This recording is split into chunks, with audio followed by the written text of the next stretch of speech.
Did you know a bad suspension can wear out your tires 30% faster? Most drivers just accept this as a cost of ownership, but it's often a symptom of a problem that's being ignored or misdiagnosed. We're going to show you how to keep your car riding smoothly and safely for years longer than you thought possible. We'll unpack 12 industry secrets that'll put you back in control. And you absolutely need to hear about the lifetime service that is often not worth the paper it's written on. Before you even step into a repair shop, your car is already telling you exactly what's wrong with its suspension. You just need to know how to read the signs. Mechanics know this, and they hope you don't. The biggest clue is your tire wear. It's like a diagnostic printout that's free to read. Take a close look at your front tires. If you see that the inside or outside edge of the tire is worn down much more than the rest, that's a classic sign of a bad camber alignment. To put it mildly, your wheels are not sitting flat on the ground. A mechanic might see this and try to sell you on replacing expensive parts, but often it just means you need a simple alignment. Now, what if both edges are worn more than the center? That's just a sign of underinflated tires, and if the center is worn out, that's overinflation. These have nothing to do with your suspension parts, but an unethical shop might use that tire wear as proof that you need new shocks or control arms. The most telling sign is something called feathering or scalping. If you run your hand over the tire's tread and it feels like a saw blade with sharp raised edges on one side of each tread block, that's a dead giveaway for a bad toe alignment. This means your tires are essentially being dragged sideways ever so slightly as you drive. This is the #1 tire killer, and it's a simple fix. Knowing how to read your tires turns you from an easy target into an informed customer who can't be fooled. You've probably seen the ads from big tire chains and repair shops. Pay once for a lifetime alignment. Sounds like an amazing deal. For about $200, you can get your car aligned as many times as you want for as long as you own it. Seems like a no-brainer. But here's the secret they bury in the fine print. Truth be told, these policies are often designed to almost be useless. Many of them state that the lifetime guarantee is void if you replace any suspension or steering components. Think about that for a second. You get an alignment because parts wear out. When you eventually replace those worn-out parts like tie rods or ball joints, your lifetime warranty is suddenly gone. You have to buy a whole new alignment anyway. What's worse, some policies have sneaky requirements. You might have to bring the car in every 6 months for a free check, and if you miss one, the policy's void. They're banking on you forgetting. It's a marketing tool designed to get you in the door so they can inspect your car and find other things to sell you. A standard one-time alignment costs about $100. Unless you plan on hitting a curb every year without breaking any parts, you'll likely never get your money's worth from a lifetime plan. You hit a massive pothole, the kind that rattles your teeth, and now your steering wheel is crooked. You take it to the shop, and without hesitation, they tell you that you need a full 4-wheel alignment. It sounds logical, right? Well, here's a secret that can cut your bill in half. The vast majority of cars on the road today do not have adjustable rear suspensions. Unless you drive a performance car or a certain specific model, the rear alignment is fixed at the factory and cannot be adjusted. The only way it can be out of spec is if something is bent or broken, which is a much bigger problem than just an alignment. When you hit a pothole with a front tire, it's the front end geometry that gets knocked out of whack. In most cases, all you need is a front-end alignment. Unscrupulous shops will charge you for a 4-wheel alignment as default because it costs more, and many drivers don't know the difference. They'll put the sensors on all 4 wheels, take the readings, and then only adjust the front. Always ask the mechanic to show you the adjustment points on your rear suspension. If they can't, you don't need to pay for that part of the service. If you're enjoying this, hit that subscribe button now. This is one of the oldest tricks in the book, and it works like a charm. A mechanic walks over to the corner of your car, pushes down hard on the fender a few times, and watches it bounce. He shakes his head gravely and tells you, yep, your shocks are gone.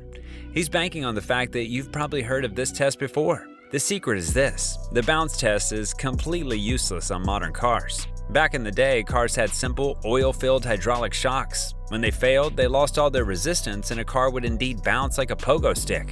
But for the last 30 years, nearly all cars have used gas pressurized shocks and struts. These are designed differently. When they wear out, they don't lose all their damping ability at once, they just get weaker over time.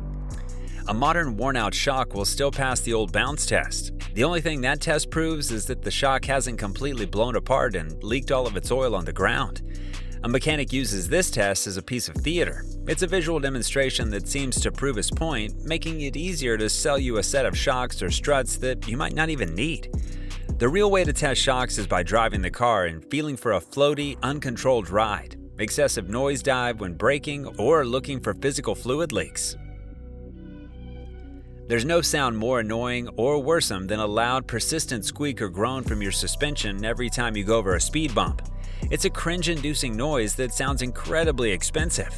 It makes you think metal is grinding on metal and your car is about to fall apart. And to put it mildly, that sound is music to a dishonest mechanic's ears because they know it scares drivers into paying for almost anything. Here's a huge secret that they're banking on you not knowing. 90% of those noises are not coming from a major failing component. They're coming from dried out rubber bushings. Your car's suspension is a complex web of metal arms and links and has dozens of these little rubber donuts wherever two parts connect, like on your sway bar links or control arms. Their job is simple but crucial: to absorb vibration and allow parts to pivot quietly. But over the years of exposure to heat, cold, and road grime, they dry out, harden, and start to creak against the metal housings they sit in. The shop will hear this and immediately see dollar signs. They might tell you that your entire lower control arm assembly needs to be replaced, a job that can easily cost over $1,000 for parts and labor. The thing is, the control arm, a solid piece of steel, is almost certainly fine. It's just the $20 bushings pressed inside it that are making all the noise.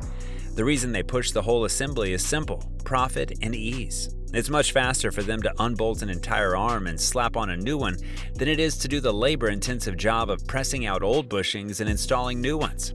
What many people overlook is that in many cases, you don't even need to replace them. A simple shot of silicone-based lubricant sprayed directly onto the offending bushing will often silence the noise completely.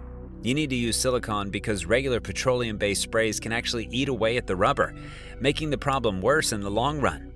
It's a 10-minute, $10 fix for a problem they want to charge you a fortune to solve. Let's say your car is making a clunking noise and the mechanic correctly diagnoses it as a failing ball joint. He gives you a quote that seems reasonable, maybe even a little cheaper than another shop you called. You agree to the repair and a few hours later you drive away, happy that you got a good deal. But there's a dark secret in the auto parts industry that can turn that good deal into a nightmare. The market is absolutely flooded with cheap, unbranded, low-quality suspension parts, often manufactured with little to no quality control.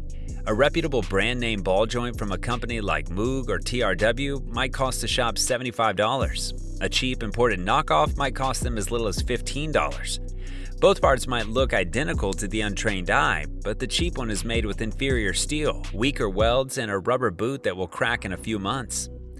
A dishonest shop will install that $15 part and charge you for the $75 one or even more. You'll never know the difference, at least not at first, but a year later, that inferior part will fail, and when a critical component like a ball joint fails, it's not subtle. The wheel can literally separate from the suspension, tucking under the car and causing a complete and total loss of control. If this happens on the highway, the results can be devastating. The secret isn't just about money, it's about your safety and the safety of everyone else on the road. This applies to everything in your suspension, from tie rod ends to control arms. Always insist on knowing the brand of the parts being installed on your car. Ask for them by name. If the shop gets defensive or can't tell you, that's a massive red flag. Walk away and find a shop that values your safety more than their profit margin. The sound of an impact wrench, that loud and aggressive brrrp you hear in every tire shop, is often seen as the sound of speed and efficiency. But what it can also be is the sound of your car being quietly and systematically damaged. That is a secret that even some well-intentioned mechanics don't fully appreciate. Every single car has a specific torque specification for its lug nuts, the nuts that hold the wheels on. It's usually a precise figure, somewhere around 100 foot-pounds of force. The spec is incredibly important for ensuring the wheel is secure without putting undue stress on the components. Many high-volume shops, in a rush to get cars in and out, ignore this and use the impact wrench to hammer the lug nuts on as tight as they can possibly go. This can create over 200 foot-pounds of force, more than double what's required. This uneven and excessive force is the #1 cause of warped brake rotors. Days or weeks later, you'll feel a vibration or shudder in the steering wheel every time you hit the brakes. You naturally think your brakes are bad and take it in for a repair, never realizing the problem was actually caused by the last person who put your tires on. Hey, thanks for watching, and if you found these suspension secrets helpful, let us know in the comments. Want to check out our video on engine tricks? Click on the left. And if you don't want to miss more hidden car knowledge, hit that subscribe button.